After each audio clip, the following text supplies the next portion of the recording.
সনদকে কার্যকরী করার দায়িত্ব ধর্ম মন্ত্রণালয় নয়। তারপরেও আমি আমার অবস্থান থেকে একটা ডিউ লেটার দিয়ে মন্ত্রণালয়ে রাখবো। 6 মাসের ভিতরে ওনার একটা আবেদন করতে পারলেন না শিক্ষা মন্ত্রণালয়, হাইয়াতুল ওলিয়া অথবা ফাকুল মাদারিস থেকে একটা আবেদন যদি করে যাইত, আমি ভিতরে তো আছি আপনাদের পক্ষে কাজ করার জন্য। আগামী দিনে হয়তো আপনি আবেদন করলেও আপনার পক্ষে কথা বলার লোক থাকবে না। তওরাত হাদিসের সনদকে কার্যকরী করার দায়িত্ব ধর্ম মন্ত্রণালয় নয়। 6 মাসের ভিতরে ওনার একটা আবেদন করতে পারলেন না শিক্ষা মন্ত্রণালয়, করতে পারলেন না। যিনি স্বীকৃতি দিয়েছিলেন তার কাছে আরো বহু বছর উনি ক্ষমতায় ছিলেন, ওনার কাছ থেকে এটা আদায় করে নিতে বিরাট কাজ হয়ে যেত। কেন আপনারা জান নাই? খুব বড় করে কথা বললে, চিৎকার করলে, ऐसा करेंगे तैसा करेंगे, কাটা তারের বাড়া পার করকে যাएंगे, এগুলো বলা সহজ। কই আপনারা তো 6 মাসের ভিতরে আমাদের কাছে দিতে পারেন।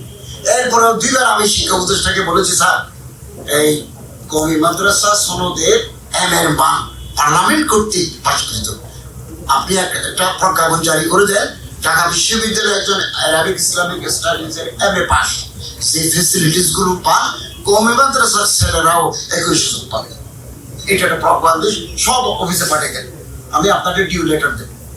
আমি বলেছিলাম হাইয়াতুল ওলিয়া অথবা ফাকুল মাদারিস থেকে একটা আবেদন যদি করে যাইত, আমি ভিতরে তো আছি আপনাদের পক্ষে কাজ করার জন্য। প্রতি সপ্তাহে আমার আগামী বৃহস্পতি হলো ক্যাবিনেট মিটিং আছে, মন্ত্রী পরিষদের বোর্ডের কাছে, সবার সাথে আমাদের দেখা হয়, কথা বলার সুযোগ হয়, কথা আছে, তো করেন না।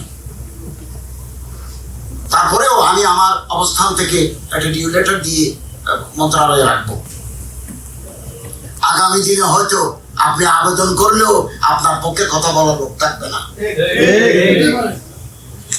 থাকবে না।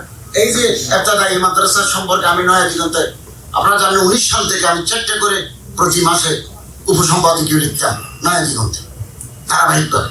ইনকালাবে আউলিয়াদের জীবনে ভারতে মুসলমানদের অবদান শীর্ষক, একেবারে ফরিদুল গঞ্জের শঙ্কর থেকে মুজফর সানি পর্যন্ত লিখেছি।